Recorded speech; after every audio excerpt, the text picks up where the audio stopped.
आप लोगों को लेकर के चल रहे हैं। दो शब्द तथागत बुद्ध के चरण।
कि ये बाबा साहब हम लोगों की लाज कैसे बचाए।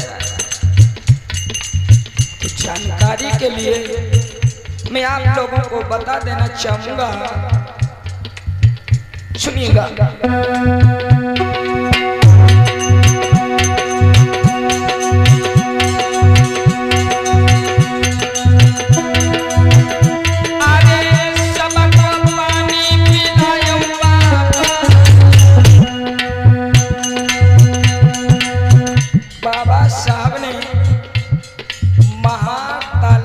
सत्याग्रह किया है, तब जाकर के ये पानी पीने का और हक और अधिकार मिला।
कस्तूरबा को जानते हैं? कस्तूरबा का सुहाग बचाया हुआ जिस समय बाबा साहब लंदन से अधिकार लेकर के आए, हम और आप लोगों को माताओं बहनों बाबा साहब ने 2 ऑटो का अधिकार ला करके दिया था। समझने वाली बात है। वैक्ष मता अधिकार बाबा साहब ने हम और आप लोगों को 2 ऑटो का अधिकार दिया। 2 ऑटो का अधिकार उपयोग कैसे करते? 1 वोट हम 15% के लोगों को दे देते। अब 15% बता दें कौन? ब्राह्मण, क्षत्रिय, वैश्य, ये 15%। इनको 1 वोट हम अपनी दे देते और जो शेष 1 वोट हमारी रहती, 1 वोट हम इनको देते। ये जिसको चाहते 15% में अपना राजा बना देते। और रह गई दूसरी वोट, तो परम पूज्य बोधिसत्व बाबा साहब ने कहा कि हम 85% में 1 वोट का निजी इस्तेमाल करेंगे। जिसको चाहेंगे उसको राजा बनाएंगे, अपने 85% के लोग राजा बनेंगे केवल। लेकिन गांधी ने कहा ऐसा मैं होने नहीं दूंगा, वरना आज अपना यह समाज गुलाम नहीं होता। आज भी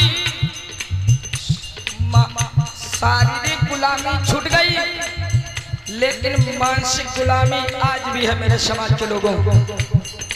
विचार करना।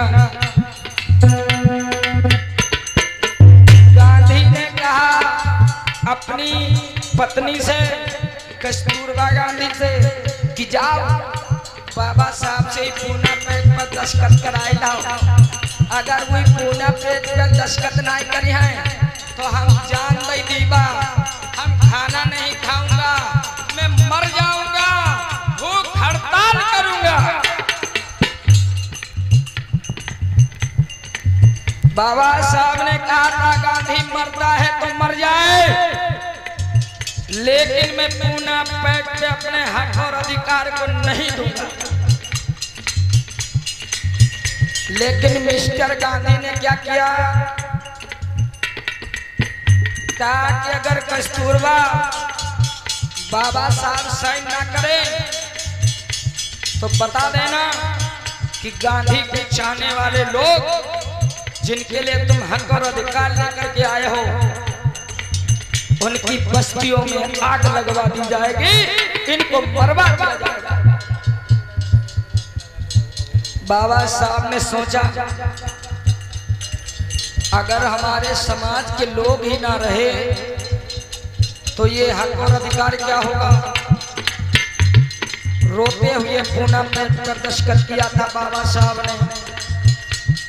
और गांधी जी की पत्नी बाबा साहब के आगे ऐसे कोच पसारे बैठी रहा, साहब हमारे पति क्या सुहाग दे दो। तब बाबा साहब ने उस पूना पेट पे साइन किया और गांधी की लाज बचाया।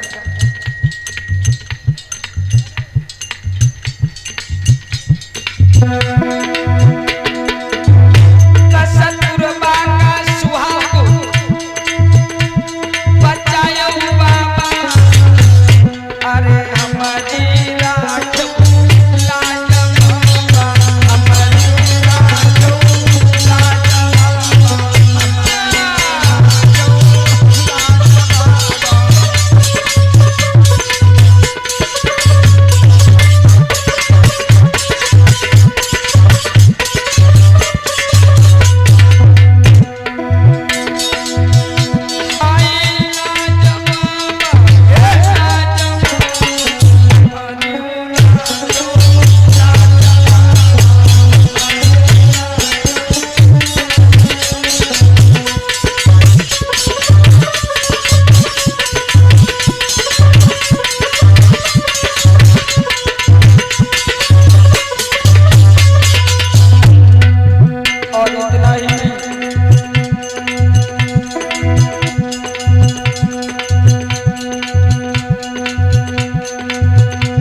अरे लाज बचाई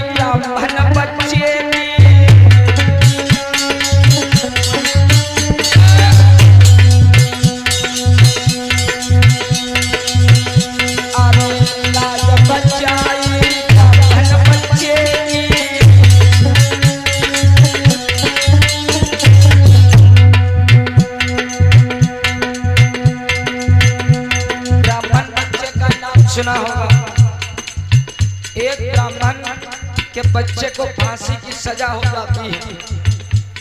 बाबा साहब उस समय बैरिस्टर बन के आए थे, तो घर का खर्चा चल नहीं पा रहा था।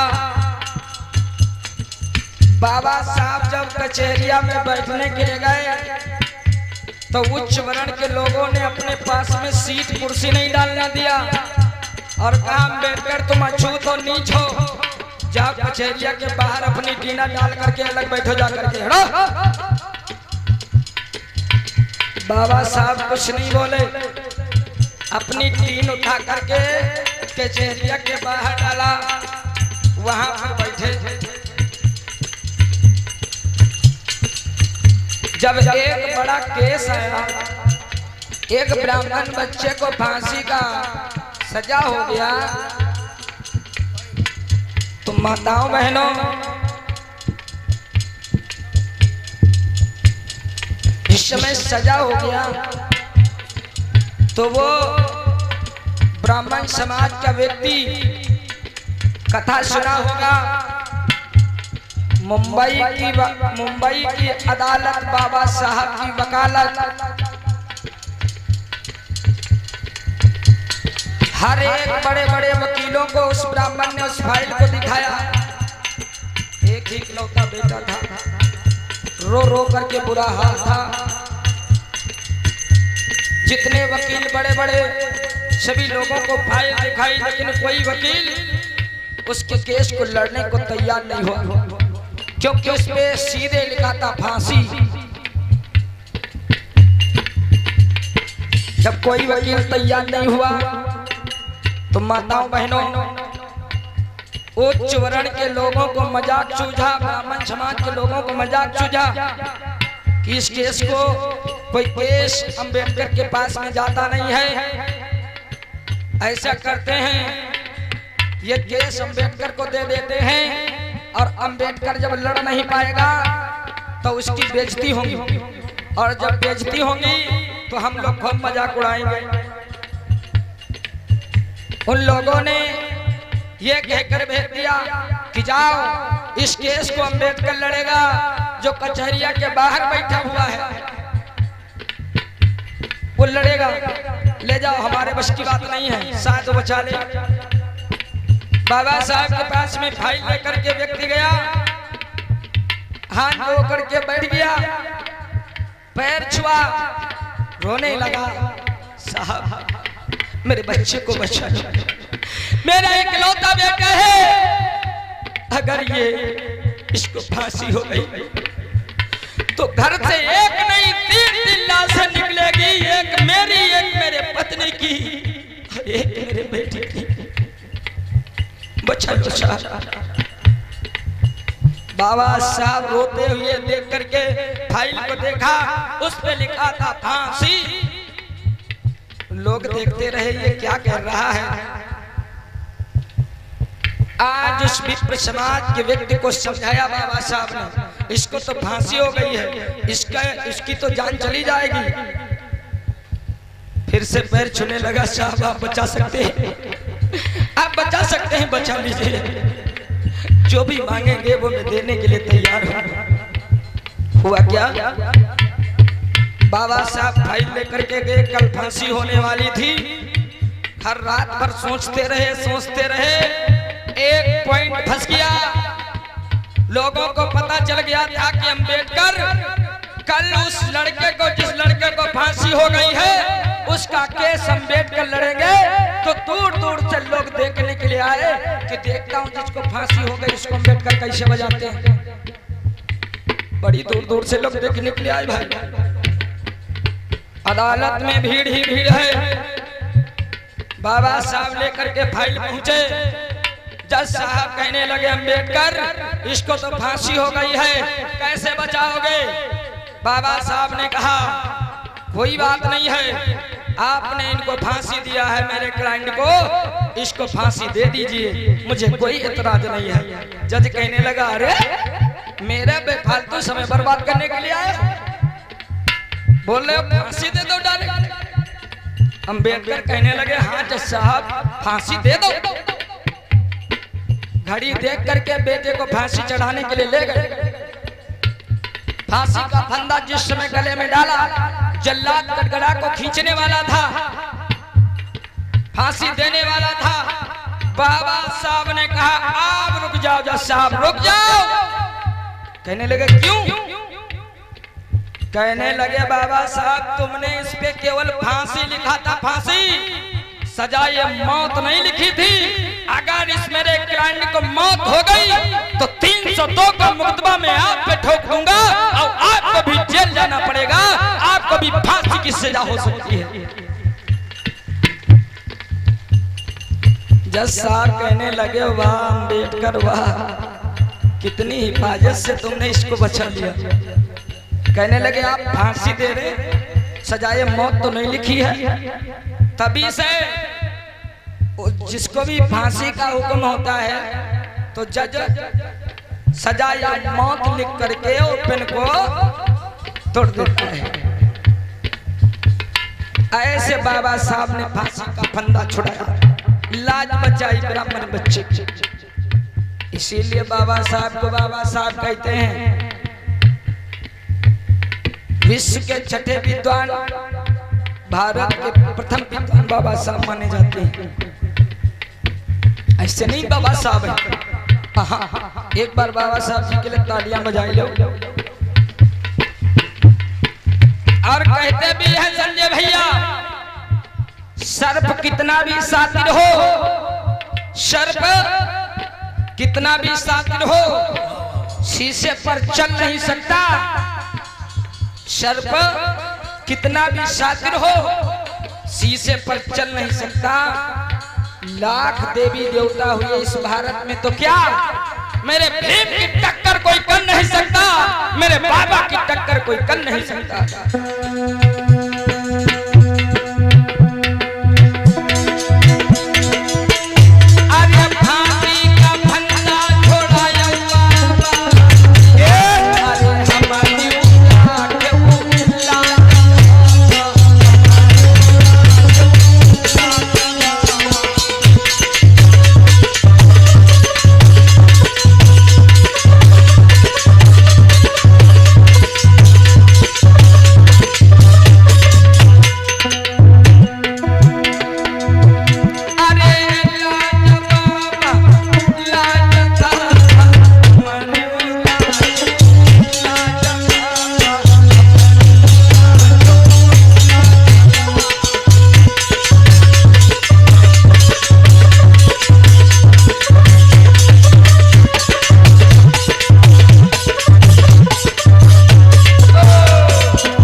ये दो शब्द बाबा साहब के सम्मान में रहे।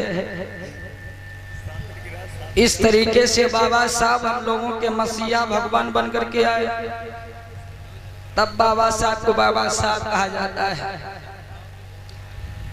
बाबा साहब जो हम लोगों के लिए किए हैं वो कोई कर नहीं सकता माताओं बहनों। इसीलिए बाबा साहब को ये शोषित वंचित पीड़ित लोग बाबा साहब को भगवान का दर्जा देते हैं, भगवान के समान उनके चरणों में प्रणाम करते हैं। इसीलिए बाबा साहब का देश विदेश में सम्मान होता है। अदर कंट्री के लोग बाबा साहब को खरीद लेते पैसों के बराबर, और कहा भी था कि अगर भारत देश से कोई चीज लेने वाली है तो वो अम्बेडकर है। अम्बेडकर से कहा गया कि अम्बेडकर तुम हमारे यहाँ देश में आ जाओ, तुमको पैसों के बराबर तौल दूंगा। बाबा साहब ने साफ इनकार कर दिया, लालच नहीं किया।